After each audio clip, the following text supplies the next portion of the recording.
वहीं अंतर्राष्ट्रीय नशा मुक्ति दिवस पर जागरूकता कार्यक्रम का आयोजन किया गया है, जिसमें सीएम मनोहर लाल ने शिरकत की है और युवाओं को नशे को छोड़ने को लेकर कार्यक्रम में शपथ भी दिलाई गई। इसके बाद उन्होंने नशे के खिलाफ लोगों को जागरूक किया और कहा है कि नशा समाज में दीमक की तरह होता है, इसको जागरूकता अभियान के जरिए ही खत्म किया जा सकता है। प्रशासन के अलावा समाज को भी आगे आना पड़ेगा ताकि इसके शुरुआती दौर में इसे खत्म किया जा सके। सरकार नशे के खिलाफ लोगों को जागरूक करने के लिए जल्द ही टास्क फोर्स का गठन भी करने जा रहा है और इसमें अलग अलग डिपार्टमेंट के लोग भी शामिल होंगे। तो आज अंतर्राष्ट्रीय नशा मुक्ति दिवस है और इंद्रधनुष सभागार में एक विशेष कार्यक्रम भी इसको लेकर आयोजित हुआ था, जिसमें सीएम मनोहर लाल ने शिरकत की। और इसी के साथ आपको सुनवाते हैं कि सीएम मनोहर लाल क्या कुछ कह रहे हैं। न केवल आज बल्कि 1987 से दुनिया भर में नशा के विरुद्ध जागरूकता का ये दिन होता है। हमने भी आज हरियाणा में 3 ऐसे बड़े कार्यक्रम, 3 क्या बल्कि अगर मैं इसको जोड़ता हूँ तो 4 कार्यक्रम हो जाते हैं। 4 कार्यक्रम का आयोजन किया। प्रातःकाल 11 बजे एक जितने भी संत महात्मा, धार्मिक नेता, सामाजिक नेता, एनजीओज, खापे या जो डी एडिक्शन सेंटर चलाते हैं लोग, ऐसे कुछ संस्थाओं के लोगों को बुला करके और एक हरियाणा को नशा मुक्त कराने का जो एक संकल्प वो कराया है।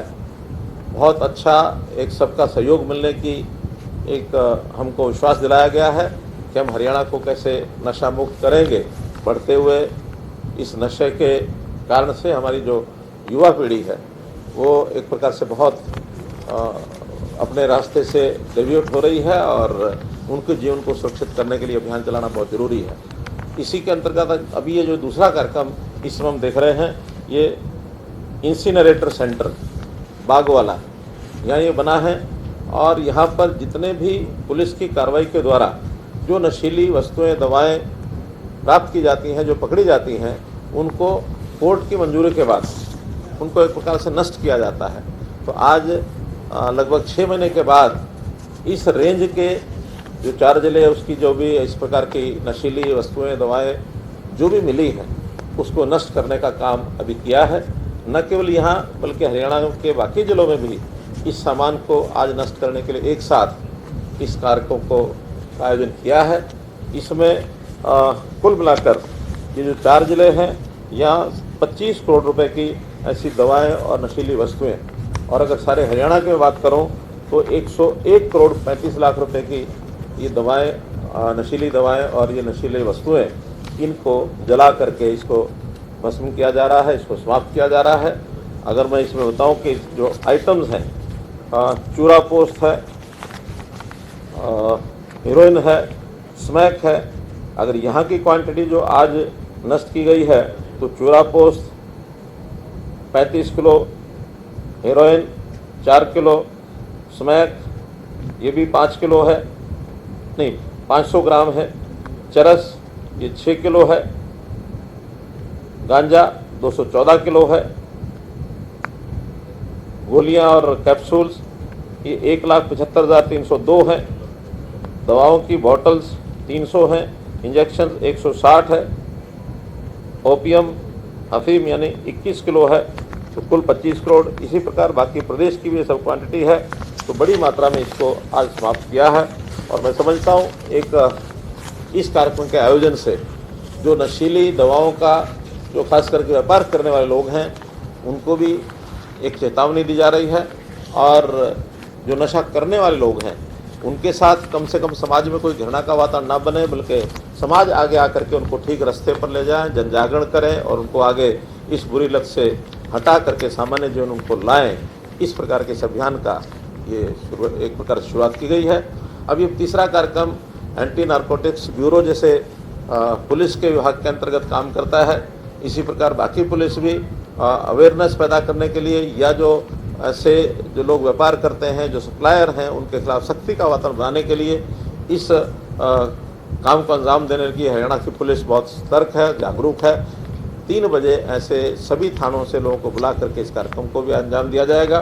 सायंकाल 6 बजे एक सांस्कृतिक कार्यक्रम इस नाते से जो कलाकारों का योगदान हो सकता है लोगों को जागरण करने के नाते से अवेयरनेस पैदा करने के लिए, उन्होंने विभिन्न आइटम्स का प्रदर्शन आज एक प्रकार से करके बताना है, वो भी इस बात साथ जुड़ेंगे ताकि सरकारी जो हमारा विभाग है पब्लिक रिलेशन का अथवा अन्य संस्थाएं हैं वो भी सब उस प्रकार के कार्यों में कला की दृष्टि से और आगे बढ़ करके लोगों को जागृत करें। ऐसा एक कार्यक्रम 6 बजे। सीएम साहब, अक्रॉस द बॉर्डर जो स्मगलिंग हो रही है जिसका प्रभाव सीधा हरियाणा पर आ रहा है, क्योंकि कुछ राज्य थे जहां पर ये पाकिस्तान से आती थी, लेकिन हरियाणा में अब जो नशे नहीं हुआ करते थे, हेरोइन, स्मैक की बहुत ज्यादा हो रही है, तो उसको स्ट्रेंथन करने के लिए, उस अक्रॉस द बॉर्डर स्मगलिंग को रोकने के लिए क्या कुछ कदम होंगे वहां? वैसे हमने पुलिस को भी जो निर्देश दिए हैं वो इस काम में लगे हैं। सब थानों के अंदर आगाह रहते हैं कि कहीं से भी सप्लायर की हमको जो जानकारी मिलती है उसका ऊपर शिकंजा कसा जाता है। एंटी नारकोटिक्स ब्यूरो के नाते से भी इस काम को अंजाम दे रहे हैं। और जैसे आपको बताया कि कुछ वर्ष पहले आसपास के जितने प्रदेश हैं उन सब के मुख्यमंत्रियों को बुला करके हमने एक पंचकुला में केंद्र भी बनाया है, एंटी ड्रग्स सचिवालय जिसको नाम दिया है। वहाँ एक डाटा भी इकट्ठा करते हैं, आपस में जानकारियाँ भी एक दूसरे को देते हैं। तो इस मामले में कहीं से भी कोई जानकारी मिलती है सख्ती से उसके साथ हम व्यवहार करते हैं। जो लोग एनडीपीएस के एक्ट में के अंतर्गत जिनके खिलाफ एफआईआर होती है, जो पकड़े जाते हैं, उनकी भी जो मात्रा छोटी बड़ी चाहे भी हो, वहाँ से कोशिश करते हैं कि सप्लायर्स का नाम हमको पता लग जाए, कहाँ से उन्होंने सप्लाई की है। जो सप्लायर का नाम बता देते हैं, थोड़ा उनके प्रति हमारा व्यवहार थोड़ा नर्म इसलिए हम करते हैं कि कम से कम उसने एक सच बोल करके सप्लायर का नाम बताया है। लेकिन जो पकड़े जाते हैं और अपने सप्लायर का नाम नहीं बताते, उनके साथ सख्ती भी हम करते हैं। और इसके लिए पुलिस की विशेष योजनाएं, जैसा पिछले दिनों में डबवाली जा करके एक विशेष स्पेशल थाना भी हमने बनाया, क्योंकि वहाँ पंजाब का बॉर्डर भी है, राजस्थान का बॉर्डर है, दो बॉर्डर लगते हैं हरियाणा बॉर्डर के साथ। तो सप्लाई की जो चीज़ें उधर से आती हैं उसको सख्ती करने के लिए जो विशेश थाना, और मैं समझता हूँ 15 अगस्त से वो चालू हो जाएगा, जिला, हाँ पुलिस जिला, तो पुलिस जिला बनाया है। तो उसका जो काम 15 अगस्त से शायद हम शुरू कर देंगे। 15 अगस्त से वहाँ के जो एसपी हैं और उसको विशेष काम दिया जाएगा। उस पुलिस जिले के जो जितने भी थाने होंगे उनका काम यही होगा कि दोनों बॉर्डर्स को ज़रा सख्ती से निपटें।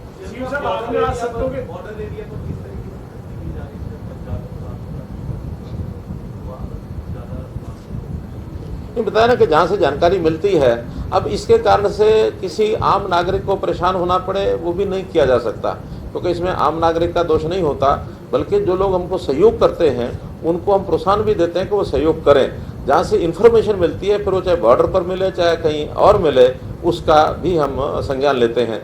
मुझे लगता है कि आसपास की जो पुलिस भी है हमको पूरा सहायता, दूसरे प्रांत भी सहायता करते हैं। इस मामले में कोई बॉर्डर का ऐसा मैं तो नहीं होता कि इस बॉर्डर के इधर हमको नहीं होने देना, उधर चलता रहे तो कोई बात नहीं। ये एक सांझी, एक मानवता के खिलाफ जो रचा जाने वाला एक षड्यंत्र है वो है।